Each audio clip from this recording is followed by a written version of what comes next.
they're qualified to do it and they're actually likely to successfully have their application granted.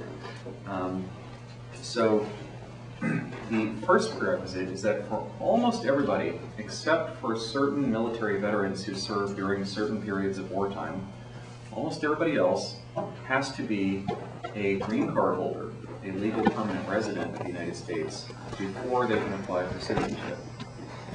Typically, you have to hold the green card for 5 years. You are allowed to apply 90 days early. If you are married to a United States citizen, and you've been married to them for 3 full years, and you've been living together for 3 full years, and they've been a citizen for 3 full years, then you're allowed to apply once you've held your permanent resident card for 3 years, and you can apply 90 days early. The 90 days only applies to the length that you've been a permanent resident. It does not apply to how long your spouse has been a citizen or how long you've been married to them. You have to have 3 full years of marriage, 3 full years as them being a citizen, and 3 full years of living together. So generally, when I'm doing the training, I'm going to be talking about 5 years. The same rules apply to the 3-year period. So I might say the 3 or 5-year period. Again, for most people, it's going to be 5 years unless they happen to meet the spouse of a citizen requirement. Let me amend what I just said. They have to be a citizen for 3 whole years, and you have to have been married for 3 whole years. The living with them could actually be subject to the 90 days, because you might have arrived in the United States. They might have gone to, say, Thailand, gotten married, and then petitioned you to come over. And so you've been married more than 3 years, they've been a citizen the whole time. The living with them is subject to the 90-day grace period, just like the resident status is. So we'll go into a little bit more detail on that marital issue later. So the other point I want to make under topic 1 here is that you have to be at least 18 years old to apply for citizenship yourself. If you're under 18, the only way that you can be a U.S. citizen is through one or both of your parents. So if somebody comes in and they're 17 and a half years old and neither one of their parents is a citizen, they're stuck. They can't apply to become a citizen themselves, no matter how long they've had their green card, because they're not yet 18. So the only way that they could get citizenship would be to encourage one of their parents to apply, and if the parent in fact is qualified, and if the parent in fact is granted citizenship before the child turns 18, and the child has a green card, and the child lives with that parent who has become a citizen, then the child will become a citizen at the same time as the parent. So you've got your green card, you're under 18, you live with your biological parent who is a U.S. citizen, then you are a U.S. citizen, provided that you're born after February 26, 1983. So anybody who's still under 18 today would certainly have been born after 83. So if you're under 18, you don't use the N-400 form, which is the form we're going to talk about today. If you're under 18, only your parents can get you citizenship, and provided that you, in fact, have become a citizen through your parents, if you want proof of that, you have 2 choices. You can apply for a United States passport, or you can file Form N-600, which is a request to be issued a certificate of citizenship. So I don't think on this trip you're going to be dealing much with N-600s, because the goal is to work with people who are green card holders and help them become U.S. citizens, rather than finding people who are already citizens and helping them get documentation of that. But if somebody asks you, if they say, oh, I heard after I become a citizen, my 9-year-old daughter, who has a green card like me, is going to get citizenship too. What do I do after that? Then you tell them, well, you'll need to file Form N-600, or you can apply for a United States passport. But that parent has to get their citizenship first. Okay? It's a little more complicated if the parents are divorced and there's custody issues, but if the parent has at least joint custody and the kid does live with them at least part of the time and has a green card and is under 18 and that parent is a citizen, the child will still be recognized as having become a citizen along with the parent.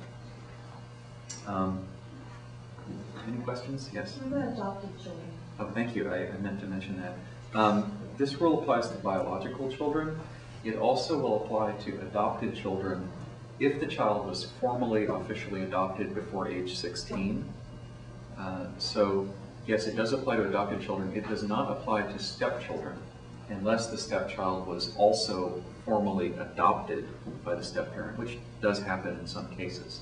So biological children or children who are officially adopted before their 16th birthday. Any questions about anything else I said so far? Okay. In order to apply, this next requirement's a holdover from the old days when you had to apply to a district court to become a citizen, and they did a background investigation, and you had to bring in witnesses to testify about your moral character. You have to live in the same district of Citizenship and Immigration Services for at least 3 months before you file your citizenship application. Now, that requirement at this point is almost meaningless, because if you have lived in one place for at least 3 months and then you file your application, then you move halfway across the country, they just transfer your application. So you might wonder why you have to live in one place for 3 months before filing.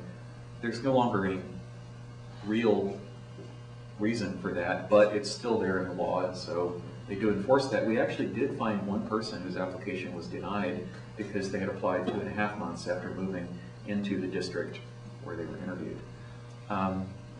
So generally, if somebody has moved within one county, they are in the same USCIS district. So if I moved from Oakland to San Leandro, it's not a problem.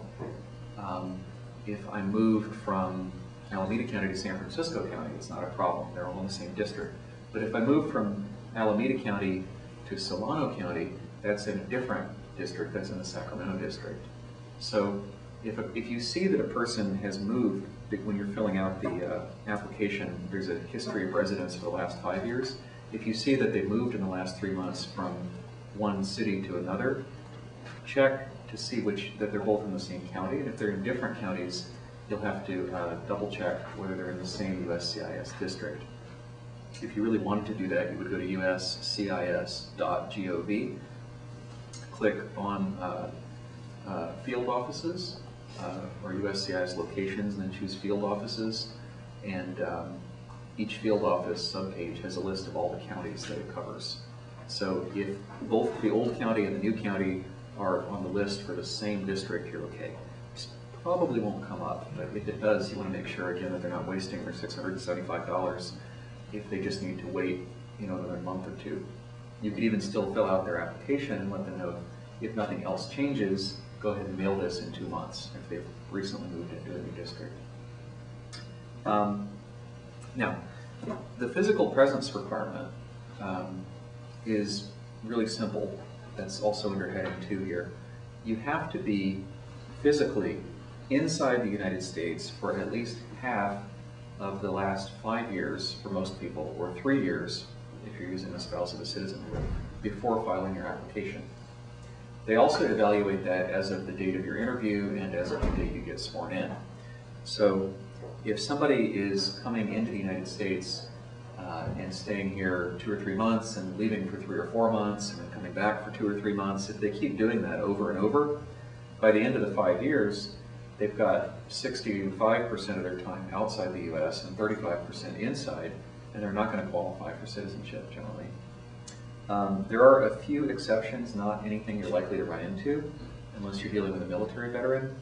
If you're abroad solely to serve in the U.S. military or as the employee of the U.S. government, or in certain cases as the dependent spouse of a